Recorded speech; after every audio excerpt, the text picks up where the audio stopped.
I want to get to our weather with meteorologist Thomas Patrick because Thomas, I know a lot of us are talking about what New Year's Eve is going to look like for those fireworks, but first we got to talk about today. What's going on today? Yeah, and I know that you want to get to the sunshine. I want to be in sun. That's all I care about. Because we got quite a bit yesterday, and yeah, Nicole enjoyed it very much. And with that sunshine, we got into the 40s. These are yesterday's high temperatures, 42 in Spokane, 46 in Pullman, and yes, it was 51 out of Lewiston. So how can we do today? Well, pretty close to that. In fact, I go 44 for Spokane and 47 out of Pullman. A little cooler for North Idaho, just 40 in Coeur d'Alene and 39 in Sandpoint. All depend on how much sunshine we're going to get, but we should have a few pockets of clearing today, just like we did yesterday. But we're starting out 5 degrees above the freezing mark already this morning at 37. That's already above what our normal high temperatures are for this time of year.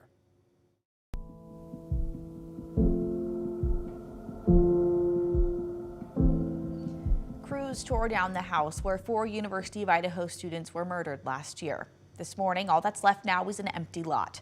The university says the demolition brought some much-needed closure to the community. We have heard from a lot of our students in their support of the house coming down. They look at it every day, they walk past it every day, they live with it. Without the house being that reminder, I think they will appreciate. The university also says they were concerned about security. They had been paying $700 every day to protect the property. Just a few hours before crews started that demolition, 2 of the students' families tried to stop them one more time. They wanted them to wait until after the trial to demolish the house, saying it could still be relevant to the jury. But both prosecutors and lawyers for the man accused of the murders have said they're okay with the demolition. And the court has not even set a date for the trial yet. The prosecution says, quote, they've already collected measurements for any possible exhibits. And because of Idaho code, a jury would not have been allowed to walk through the house. Yesterday, our Boise station talked with former Idaho Attorney General David Leroy. He says normally the general rule is to maintain and preserve a crime scene, but this is a unique case. He says the house was just so different from the time of the murders that it would not be the same to take evidence from. Both the prosecution and the defense have had several months to go back into the house. We have thousands of photographs. We have videos of the structure that will give the lines of sight, the spatial relations, the likely acoustics, et cetera, inside the house.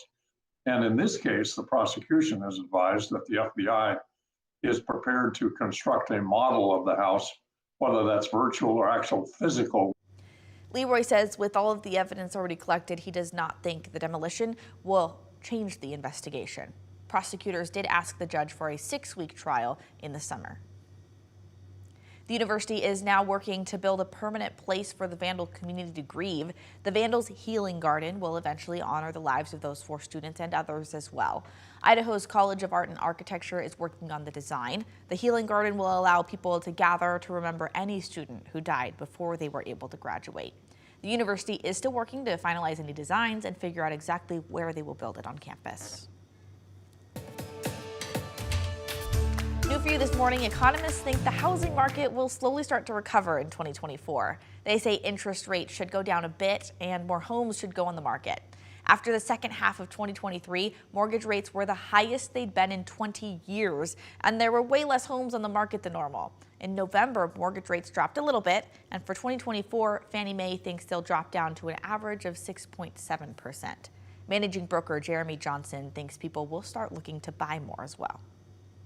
I think a lot of people are going to feel like there's better values. My prediction would be buyers are going to feel like it's a good time to start looking again. Zillow's senior economist thinks housing prices will stick around the same heading into 2024, so what people can afford will still be an issue. 6:05 now, let's take a look at your morning rush. More news in less time. Boeing is warning about potential loose bolts in the control systems of the company's 737 MAX jetliners. The FAA says every airline now needs to inspect that bolt in all of their planes. An international operator found that a bolt was missing during a normal maintenance check. Now Alaska Airlines says it has started checks of all of its 737s yesterday. They do say, though, it could take a few weeks to finish. Chad Daybell, the Idaho man accused of killing his ex-wife and stepkids, was not in court yesterday like we'd initially thought. The courts delayed his motion hearing. We had thought he might try to overturn the judge's recent decision to keep the death penalty as a possible punishment if he was found guilty. That hearing, though, now postponed until next month. Daybell's trial is set to start in April in Ada County. And this morning, Nez Perce police are looking for someone who's accused of abandoning a blind elderly dog in Lewiston. Take a look. You can see video of this happening on your screen right now. You can see someone in a white car dumping the animal Wednesday along Mill Road. The dog was rescued. Now the dog is at home with a foster parent, and they say she's in good condition. The Idaho Animal Rescue Network, though, is offering a reward to anyone with information that would lead to charges against the striper here. That's a look at your Morning Rush.